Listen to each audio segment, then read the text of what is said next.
Well, hello, everyone, and welcome to the Behind the Line podcast. My name is Elliott. And I'm Tyler. And we are the hosts of this here podcast. We have got some fun stuff for you today. I'm excited for some of the stuff that we got in store for the podcast.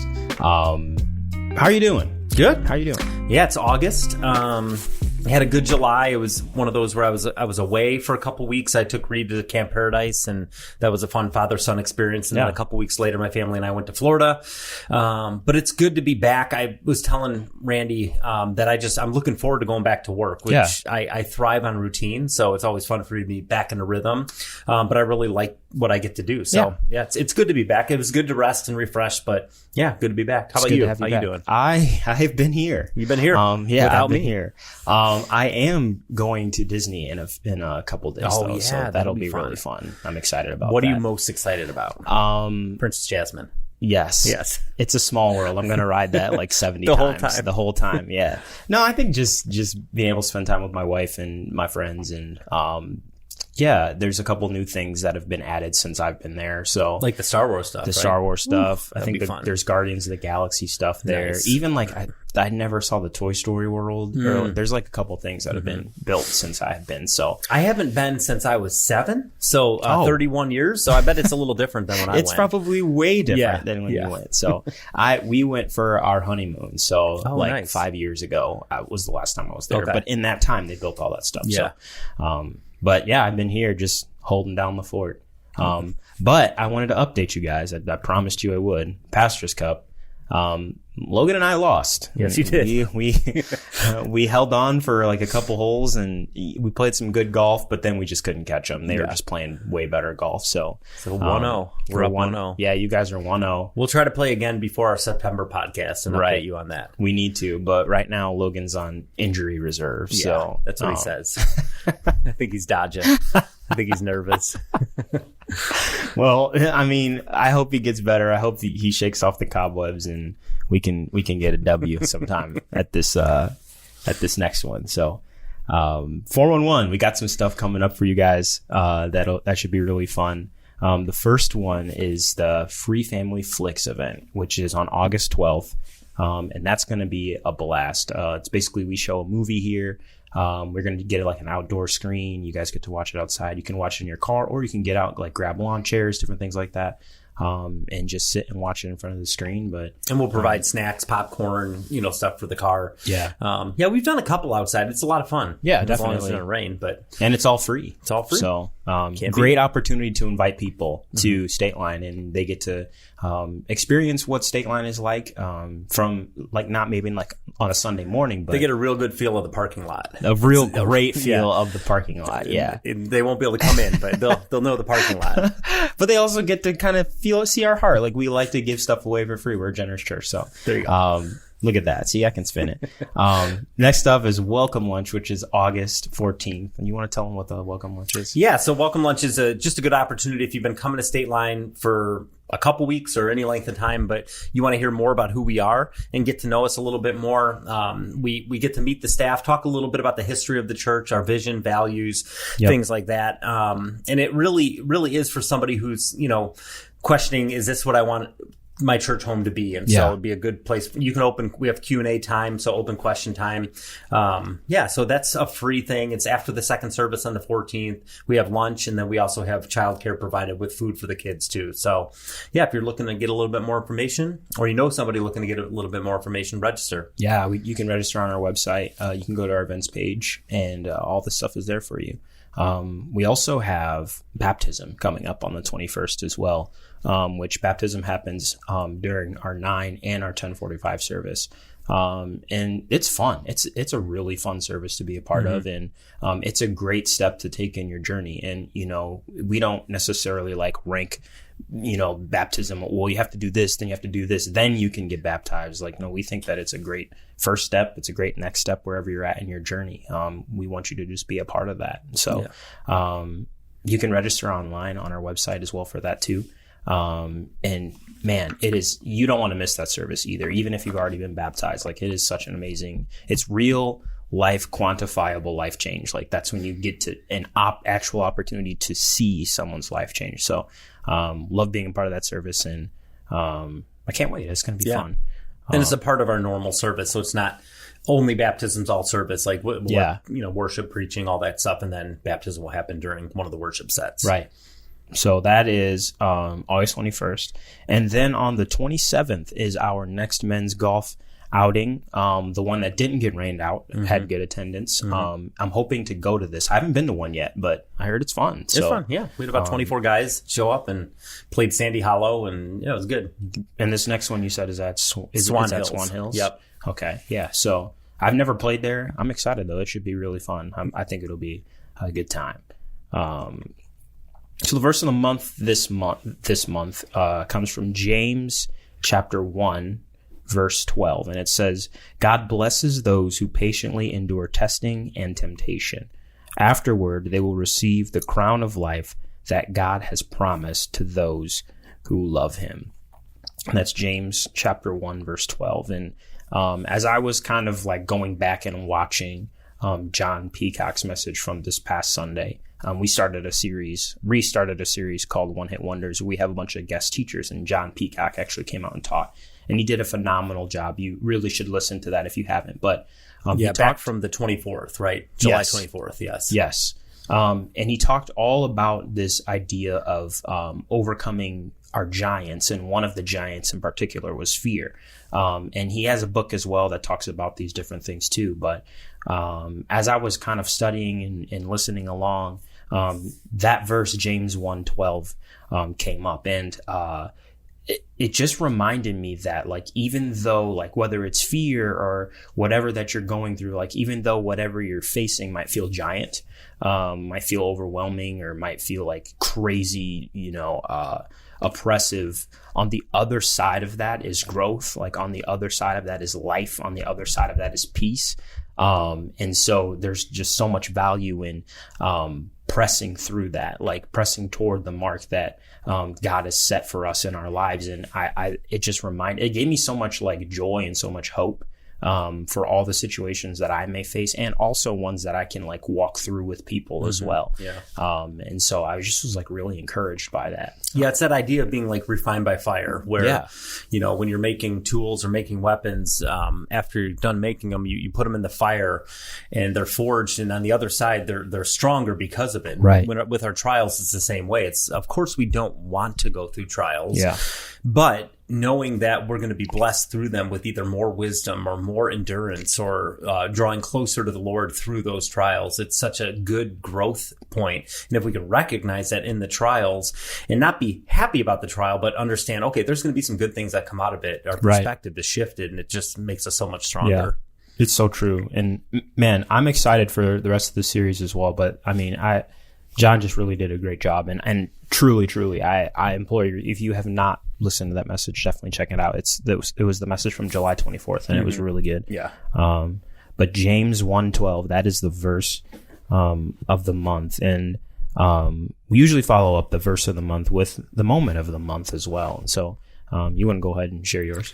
Yeah, my moment was our free family fun on the road over at the Lutheran Church of the Good Shepherd. It was a lot of fun just to, we've talked before about our trunk or treat event and just being able to connect with people that maybe we wouldn't have the opportunity to connect with. And it was cool to put out a free fun event where people can come with their families and ride ponies and see a magic show, and jump in the bounce house. And we had it was airbrush, but a tattoo guy doing airbrush tattoos and balloon animals, and it was fun. It's fun to see just the joy on kids' faces, and it's fun to be able to again interact with people that I don't always have the chance to interact with, and so that was fun. I know a lot of you guys listening were able to go and serve at that, and that was cool, and I appreciate that. And I just love doing stuff like that for the community. Yeah, most definitely. My moment of the month was, I got a couple opportunities. Well, I guess it's kind of cheating because there's a couple, but I got a couple opportunities to serve on the worship team and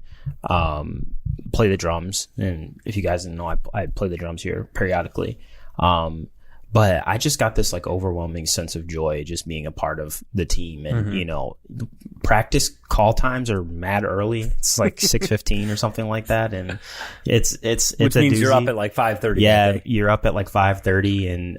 And then I always have like other like 5 other things I'm doing during, downtime. But I just I picked up the sticks that morning and I was just like, man, it is so good to be able to like be a part of this. And, and Logan and Zach do such a great job leading. And I think it was actually like Logan's first week back. And it was just fun. There was just a vibe about it. And so, shameless plug for the worship team. If you have any music ability at all, like tambourine, that's all you got. I don't know. Just yeah, we're looking for more tambourine players. Yeah, definitely tambourine and flautist as well. Like we need more people that play the flute as well. So the needs are right now tambourine, flute, harp, accordion, and didgeridoo.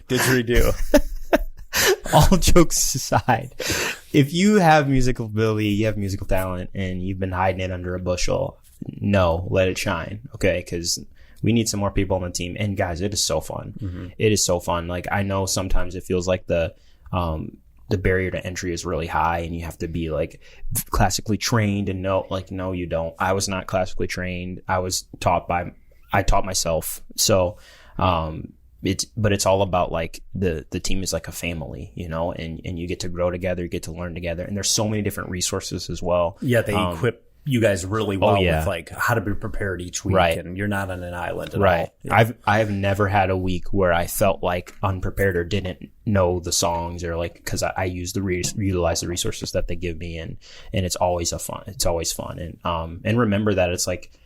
This is our opportunity to give what God has given us back. It's another form of, worship. So, that was my moment of the month. I just really enjoyed being a part of that. In your glass cage. In my glass cage, yeah. I love the drummer cage. The lights beaming in my eyes and starting to sweat a little bit. It's like an aquarium. It really is. It really is. I don't know. I feel like more like a bass though, or like a flounder. I don't feel like a pretty fish. No, I was thinking more like a lizard or a snake. That's actually hurtful a little bit. You're like our iguana. We give you some lettuce and stuff every once in a while. You can't give iguanas iceberg lettuce though. They get their stomach all backed up. So, really? Yeah, that's a fun fact. What do they like? Like romaine. I was about to say they're romaine kind of guys. Yeah, okay. They're fancy. Interesting. Okay, I actually personally do not like romaine lettuce. I am. You wouldn't make it a good iguana. No, I'd be an awful iguana. I realize that now.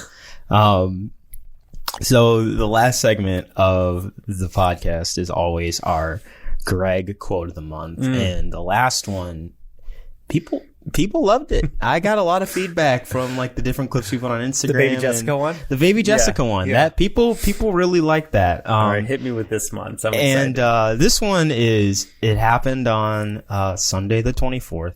And you were actually part of it. You and Greg were doing 411, and Greg went on this rant about how bad the Bears were. I don't know where it came from. It just came out of his spirit. It won't be the last time either. It was just this guttural anger against the Bears, and he started talking about he said the Bears are going to lose 20 games, which is impossible for sports fans out there because there aren't 20 games played. And he talked about how all these people that the Bears would need. He said they need Ditka. They need to resurrect Walter Payton. And he said they need Jesus as their quarterback. Oh, yeah, that's right. And I said, well, isn't that all you need is Jesus? Right. Like, why would you need Ditka and Payton? But all you need is Jesus. All you need is Jesus, right? And which makes sense. And Greg goes, somebody's got to block for Jesus. Somebody's got a block for Jesus. And it was so, I don't know why maybe it was just because it was so quick. Like, because he is very quick witted. I don't know. It just really got me, and it was funny. But then, my mind, I took it 90 steps further, and I started to think about who in the Bible would be great on a football team. So today, I want to actually do a snake draft. Okay, so real quick, if you're listening, this is kind of the end of the podcast. This is bonus footage now. Okay, so tell them what we're going to do. If you could tune out if you want, but this is bonus time. If you tune out at this point, I mean, you made it this far. You might as well just stay at this point. This is the meat of the podcast. We're going to do a snake draft, and we already flipped a coin before this. So Tyler gets first pick, and then I'll get the next two.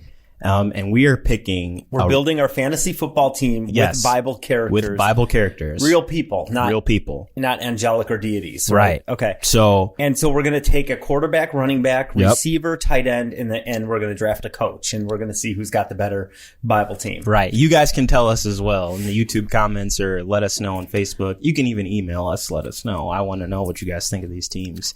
All right. But you go first. I get first pick because we did the flip. And this is tough. I could see going a lot of different directions here. Got my whole team open. Got to fill a lot of spots here. I'm going to start with Goliath. Okay. Yeah, I'm going a little evil here. Okay. Going the dark side. I'm going to take Goliath and I'm going to put him at the tight end position. Wow. Because I feel like you get in that red zone, you post him up in the middle of the end zone, he's coming down with that ball. Oh, yeah. He's 7.5 feet tall. Yeah. Like nobody's going to be able to guard Goliath. He's crushing Gronk. Give me any tight end right now. He's crushing them. He makes Gronk look like a third grader. Dude, Gronk's got nothing on Goliath. So I'm taking the other G, Gronk. There you go. Gronk Goliath, I should call it. Goliath, the Gronk of the Old Testament. So he went Gronk for his tight end. Yes.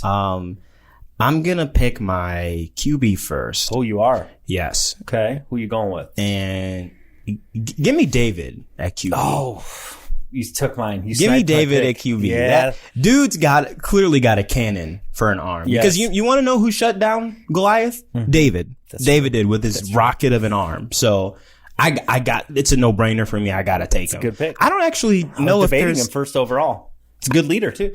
He is a great leader. Great on-field leader. Literally. Yeah. Literally. Field. Great in the valley leader. So I'm going to take David as my QB. Okay. And then for running back, I'm going to pick up my running back. Sleeper pick. Is it a sleeper? I think so. Okay. I'm going to go with Philip. Okay. Why? Because the Holy Spirit told Philip to catch up to that chariot that the Ethiopian eunuch was in, and he caught it. So dude's got to have some wheels. So I'm going with Philip. Okay. I'm going. We don't know how fast it was going, so he had to. Some speculate that it was supernatural speed. Okay. So I got another one late in the draft, kind of in that vein. But you got Philip at RB. I like that. So I went David QB, Philip RB. So I'm actually going a similar direction, ironically, with this. But this is Elijah. Okay, yeah. So this is when he ran faster than another the chariot guy. We got a couple chariot guys in here. So he's going to be my wide receiver, okay? Okay. Because I feel like if he had that speed, the Holy Spirit came on him and he booked it. He beat him to the town. So faster than even horses. So we both got chariot dudes. I went wide receiver. I'm going to pick my running back, and this is going to be actually, I don't know. Maybe I will go QB here. Yeah, I'm going to go QB, and I'm going to put I don't know if he can throw, but I can't not draft Samson. I got to draft Samson, the strongest guy in the whole Bible. Right. I hope he can throw. If not, I'll just have him do QB sweeps and stuff. But strongest guy in the Bible, as long as I can keep Delilah away from the stadium, I think we're going to be all right. Well, I mean, there's guys like, these guys could throw. But like Mike Vick, he was running primarily. He was running, yeah. Dude was running. I don't know if Samson was fast, but he ripped the lion's jaw open. He did. He'll be able to do He was stuff. Athletic. Yes. We know that much. He's going to be able to make some plays, And he's got the Aaron Rodgers hair, right? That long. Really long. Right. Terrible hair. Exactly. I mean long. All right. So I went Elijah for the speed at wide receiver and Samson at my quarterback. Okay. I'm going to go with, I still got my tight end and my wide receiver, coach. and you need a coach too. Oh, okay. Yeah. I'm going to go tight end. I'm going to go another sleeper. I'm going to go Jacob. Okay. Because Jacob wrestled that angel, grabbed his heel. Yeah. He was wrestling for him for like a day or something like that. It was crazy. So if I need somebody to block for Philip, we're going that right side. Yeah. I know Jacob's got me. I know it. I know it. He's got me. So I don't know if he can catch. Yeah. Boy can block though. I know he can do that much. So we're going to go with just don't let him touch his hip. Right. Stretch it out of the socket. I like that. Jacob. Okay. So now wide receiver or coach? Who are you thinking here? You know what? My wide receiver is a little bit of a reach, so I'm going to go ahead and snag a coach. Okay. I'm going with Coach Solomon, man. I got to go Coach Solomon. He's the wisest man to ever live. And I feel like he could understand the spread offense in a second. Yeah, so, for sure. Like I gotta go with Solomon. I don't know. He'll tear up a Tampa too. He's got this. Right. I like that. That's good. He was on my list too. Sniped him from me. You sniped him. All right, so I'm going to pick my last two. I need an RB and I need a coach. So my coach, I'm going to go with. I've got two options here. Okay. Both females. Interesting. Yeah. Yep. And I'm going to go with Esther. Yes. She was very calm, but also approached authority, with the authority of God. And she said, this is what I want to get done. And it happened, right? She freed her people. And I think she could lead a team. Oh, so most definitely. She's got that. So most definitely. Esther. And then, my RB with the last pick. I mean, I cannot believe he fell this far, by the way. This is the pick of the draft right here. And I'm going to go with Moses. Oh. Yeah. So here's the beauty of Moses. You barely even need blockers because this dude parted the Red Sea. Oh, yeah, dude. So at running back, you hand him up the zero, right? He's going on a dive play. Boom. Wide open. He spreads it, and he just runs for a touchdown. That's easy money. That's almost cheating right there, but I got to go with Moses. That's easy money. Yeah. Oh, I actually had Moses as my wide receiver. So. Could he catch? I don't know, but he could run. So maybe he parts the Red Sea. He got out of Egypt real quick. So I mean, true, I felt like that was so I sniped your receiver. You pick? Sniped my receiver. Who are you gonna go with? Let me think. You know what? My receiver. I think I'm gonna go with. I don't know. That's maybe a little bit too Bible nerdy. You need 10 minutes to unpack why it's a good pick. Yeah. I was going to say let me see. Let me think. So we got David's gone.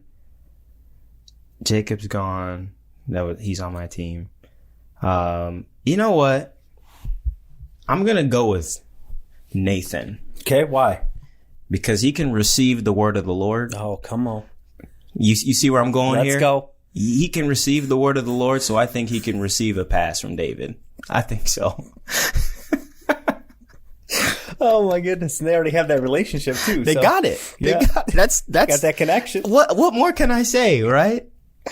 Oh, that's great. I love that. That's what I'm going for. I'm going for Nathan. So people who fell in the draft that I can see is Paul. Paul didn't get drafted. Yeah. He was on the board. I feel like Paul would be. I don't know if he'd be good for team morale, though. Well, he's got that high pain tolerance, That's true. So he's been tortured. So that's true. But Lazarus, I thought about drafting him because he's already been dead, so he's got nothing to lose, right? That's true. And then Noah's got that old man strength building the ark and everything. Yeah, but very true. They all fell. Very true. If we had a third person in the draft, they would have had a pretty solid team with them. Most definitely. All right, so to recap, my team, I got Samson at quarterback. Don't know if he can throw, but he's strong. I got Moses because he's going to part the defenders. He's going to run right through. I got Elijah because he can run faster than a chariot. I got Goliath at tight end because he's going to catch everything. And Esther is my coach because she could lead the people. It's a great team. I've got Philip as my running back because dude at least caught a chariot, so we know he's fast. Yep. I got Nathan as my wide receiver because he can receive the word of the Lord, so I feel like he can catch a pass. That's my favorite right there. I got Jacob at tight end because he managed to hold down an angel, so I feel like he could block anybody. I got David as my QB because, come on. Dude could sling a rock and kill a guy. I think he can sling a pigskin. And I got Solomon as coach because he was the wisest dude in the Bible, and I don't think anybody's touching him. So we want to hear from you. We do. Who's got the better team? Let us know who you think the better team is. That's all we got, though. That's it. We were such idiots. I don't know. I can't believe we just did that, but we did. Might have been my favorite thing I've ever done at State. That was really fun. That was super fun. All right, guys. We'll see you later. Bye.